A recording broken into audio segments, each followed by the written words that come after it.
Yvonne Le Tac, au début de la guerre, se signale d'abord par son patriotisme. Une des premières démonstrations les plus visibles de son patriotisme, c'est lorsque, à côté de son domicile à Saint-Pabu en Bretagne, sont récupérés par les Allemands des pilotes de la Royal Air Force canadien, et que lors de leur passage, elle s'écrie « Vive les braves », ce qui valut à Yvonne Le Tac d'abord une arrestation, puis un séjour en prison d'une dizaine de jours.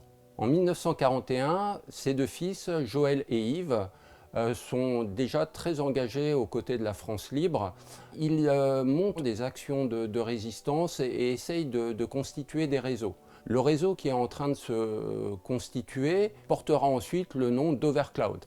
Au sein du réseau Overcloud, qui agit au profit du Special Operations Executive britannique, Yvonne Le Tac participe plus particulièrement au transfert de clandestins entre le Royaume-Uni et la France, ainsi qu'à l'acheminement de matériel entre le Royaume-Uni et les réseaux français. On peut noter que ce Special Operations Executive agit en liaison avec le BCRA dirigé par le colonel Passy qui agit au nom du général de Gaulle.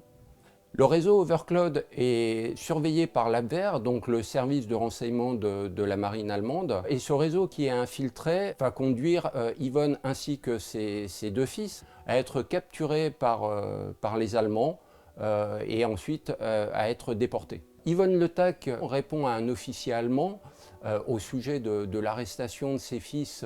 Tuez-les, ils ont fait leur devoir, ils mourront en patriotes.